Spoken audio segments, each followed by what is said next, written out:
നിങ്ങളുടെ favourite shows ഇനി ഒരിക്കലും മിസ്സാവില്ല. ഇപ്പോൾ C5 കാണും നിങ്ങളുടെ ഫേവറേറ്റ് ഷോസ് തികച്ചും സൗജന്യമായി. സിദ്ധുവിന്റെ ഭാഗം കൂടി അറിയണം. എനിക്കത് അറിയണം. അതിനുശേഷം മാത്രമേ ഈ നിൽക്കുന്ന മനുഷ്യനെ സ്വീകരിക്കണോ അതോ ശിക്ഷിക്കണോന്ന് എനിക്ക് തീരുമാനിക്കാനാവൂ. വളരെ ആലോചിച്ച് ഞാൻ എടുത്ത തീരുമാനം തന്നെ ഇത്. ഞാനെന്നല്ല, എന്റെ സ്ഥാനത്ത് ഏതൊരു അമ്മയായാലും ഈ ഒരു തീരുമാനം തന്നെയാവും എടുക്കുക. അല്ല, ഞാനിവിടെ നിന്ന് പ്രസംഗിച്ച് വിശദീകരിച്ച് സമയം പാഴാക്കുന്നത് എന്തിനാ? നമുക്ക് കോടതിയിൽ കാണാം. ശ്രീകലെ, ഞാൻ പറയുന്നൊന്ന് കേക്ക്. എനിക്കൊന്നും കേക്കണ്ട.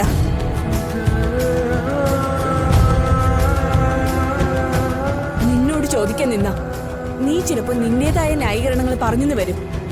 അതുകൊണ്ടാ നിന്നെ അറിയിക്കാതെ ഞാനിത് ചെയ്തത്.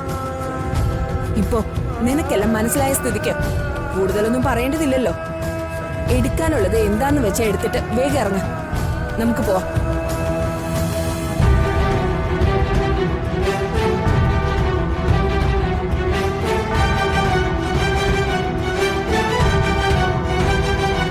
എന്തൊരു നീ എന്നെ ഇങ്ങനെ നോക്കുന്നത്? നിനക്ക് വരാൻ ഭാവമില്ലേ? വേണ്ട, നീ ഇനി ഒരു നിമിഷം പോലും ഇവിടെ നിൽക്കണ്ട. ഒന്നും എടുക്കുകയും വേണ്ട.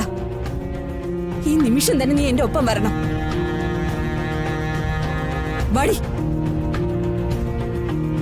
വാ വാ ഇങ്ങോട്ട്.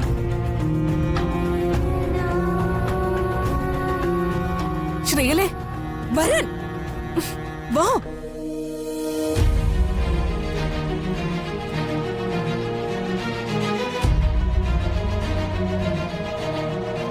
ശ്രീകലെ, നീ എന്തായി കാണിക്കുന്നത്? വിട്, അവളുടെ കൈവിട്.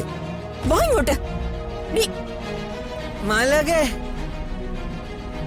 കുട്ടനെ വിട്ട് പോവല്ലേ, പോവല്ലേ മാലാഖേ.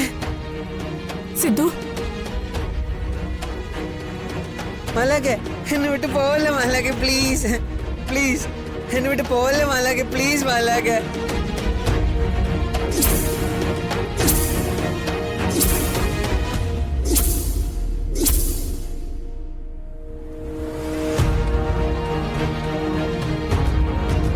ഞാൻ വരില്ല. ഞാൻ ഈ വീട്ടിൽ നിന്ന് എങ്ങോട്ടേക്കും വരില്ല.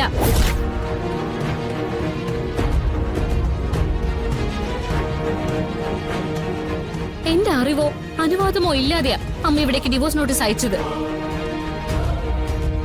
എന്ത് തന്നെയായാലും എന്റെ അമ്മ അത് ചെയ്ത് തെറ്റാ. അമ്മ, ഇത് എന്റെ ജീവിതമാണ്. തീരുമാനം എടുക്കാനുള്ള പക്വത എനിക്കുണ്ട്. ഇപ്പോ ഒരു ഡിവോഴ്സിന്റെ ആവശ്യം എന്റെ ജീവിതത്തിൽ ഇല്ല.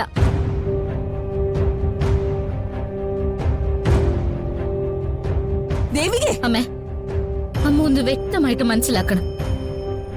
അച്ഛനെ കൊന്നു എന്ന് അമ്മ പറയുന്ന സിദ്ധു അല്ല ഈ നിൽക്കുന്നത്. ഇതെന്റെ കുട്ടന.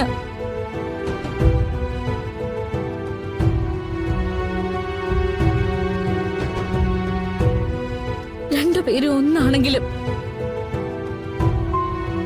സിദ്ധുവും കുട്ടനും തമ്മില് ഒരുപാട് വ്യത്യാസമുണ്ട്. അമ്മേ, രണ്ടും രണ്ട് ജന്മത്തിന് തുല്യമാണ്. അതുകൊണ്ട് സിദ്ധു ചെയ്ത കുറ്റത്തിന് എനിക്ക് എന്റെ കുട്ടനെ ശിക്ഷിക്കാനാവില്ല അമ്മേ.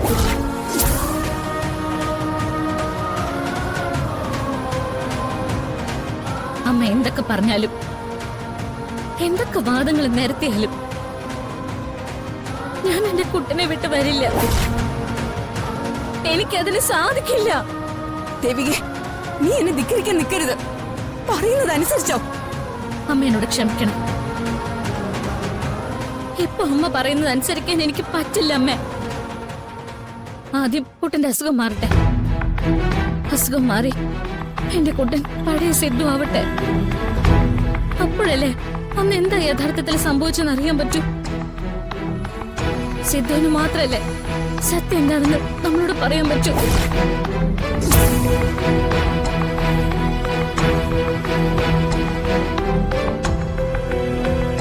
അപ്പോ നിനക്ക് ഞാൻ പറഞ്ഞതൊന്നും വിശ്വാസം ഇല്ലല്ലേ? ദേവികെ, ഞാൻ പറഞ്ഞതാണ് സത്യം. അമ്മ അമ്മയുടെ ഭാഗം പറഞ്ഞു. എന്നാൽ എനിക്ക് അത്രമാത്രം അറിഞ്ഞാ പോരാ. സിദ്ധുവിന്റെ ഭാഗം കൂടി അറിയണം.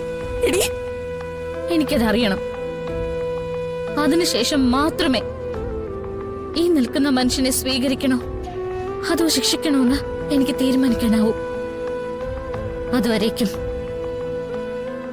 ഒരു ഭാര്യയുടെ ചുമതലകൾ നിർവഹിച്ച് കുട്ടനോടൊപ്പം ഞാൻ ഇവിടെ തന്നെ കഴിയും.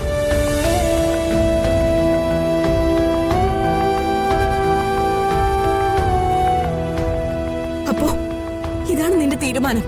അതെ, ഇത് തന്നെയാ എന്റെ തീരുമാനം.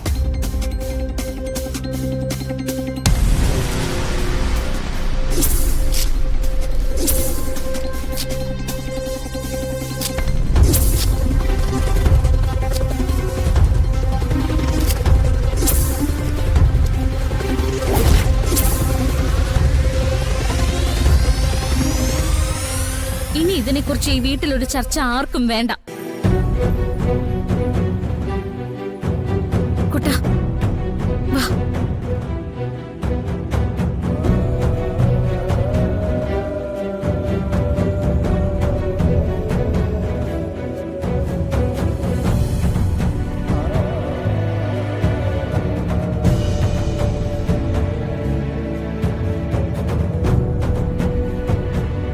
ഇനി നീ ഇതുപോലുള്ള വിഡ്ഢിത്തങ്ങൾ കാട്ടിക്കൂട്ടരുത്.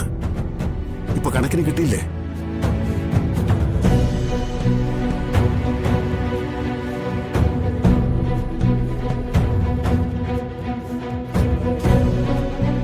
ഇറങ്ങ. അത് ഇനി ഇവിടെ നിന്നാ ശരിയാവില്ല. നമുക്ക് പിന്നീട് കാണാം.